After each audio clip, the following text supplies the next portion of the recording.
hand the microphone, so to speak, over to Scott before he leaves because he's got some really excellent ideas on this score as well as on the substantive issues at hand. Scott, can you come back in? Well, I'm here. Look, Marines abhor a vacuum. We're trained to lead, uh, follow if necessary, but we don't get the hell out of the way. Um, I was on Judge Napolitano's podcast the other day, and I just got furious at the situation we're in, the feeling of helplessness in the face of this policy incompetence that has us being frog marched into a nuclear conflict that is inevitable. And I said, I got to do something. So, December 7th is a Pearl Harbor Day. It's the day that, of course, we mourn the loss of thousands of American lives from a Japanese surprise attack that thrusted us in the Second World War. Um, December 7th is also the day that I'm proposing to have a Just Say No to Nuclear War gathering in Washington, D.C., to meet at the Lincoln Memorial, as many people as we can gather, to have speakers speak to these people about this issue, and then maybe march on Congress and make our voice heard there before we march on the White House and make our voice heard there, to let the Biden administration know that we, the people of the United States of America, do not want to die in a nuclear apocalypse. Now, I don't know if we're going to be able to pull this off. I literally got so angry that I got off that podcast, picked up the phone, and called an organizer and said, "Let's do it." And so we're going to try and do it. We got a lot of people interested in it. We're going to work on getting the logistics. But December 7th, I think, is if we can live that long, if we can avoid. And I'm not being facetious here.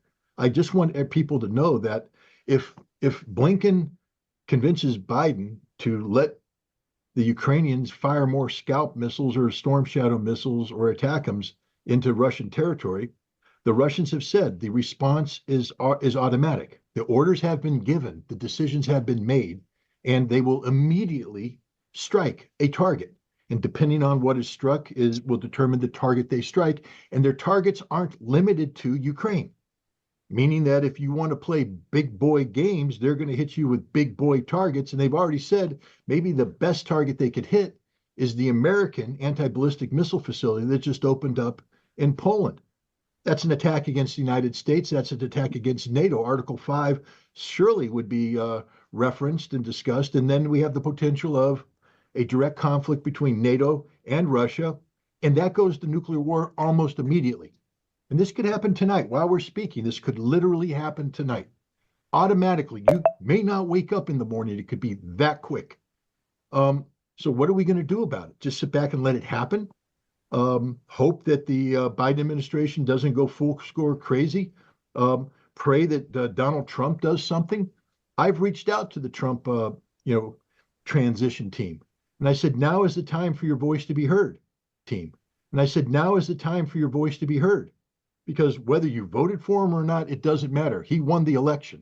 He will be the president of the United States on January 20th. And he ran on a platform that specifically said he wants to bring an end to the conflict in Ukraine and avoid nuclear war with Russia. How do I know that? Because I wrote the email that went to RFK Jr. and Donald Trump Jr. that got turned into an op-ed page, a piece on the Hill that said just that. And this op-ed piece was approved by Donald Trump. He's the only candidate of the two major candidates that committed to this. He won. Let's hold him accountable. And now's the time for him to speak out, add his voice to those of the American people that say, we don't want to die. Because if he remains silent, what's there to stop the Biden administration? So there's my plan. I'm not one on demonstrations, but I'll tell you what, history shows that it can work. In 1982, in June of 1982,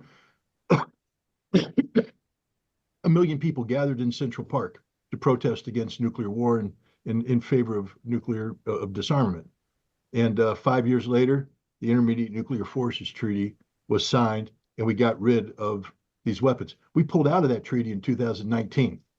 And as a result, just the other night, an intermediate range missile was fired by Russia against a target in Ukraine. And more intermediate missiles are online to be fired if we want to escalate. These are missiles that should never have existed. We got rid of them all. But as Vladimir Putin said, you withdrew from the treaty. one of the most foolish moves you've ever made, and now you're going to pay the price. Guys, we live in a world gone insane, and we have to bring sanity back. First, we have to stop a nuclear war, and then we have to try our best to breathe life into the vision of JFK. I, for one, am going actively promoting disarmament, a return to the INF Treaty, walking away from this nuclear arms race. There's no reason for the United States to spend $2 trillion over the course of the next decade to build new generations of nuclear weapons that should never be used. As John F. Kennedy said, we build these weapons so that they can never be used. And yet today, we have people in the hierarchy talking about an exchange of nuclear strikes as if it's something cool. That's it. December 7th, watch this space. Go to scottritter.com, hashtag say no to nuclear war, and we will be publishing as much information as we can about it as quickly as we can about it. Thank you.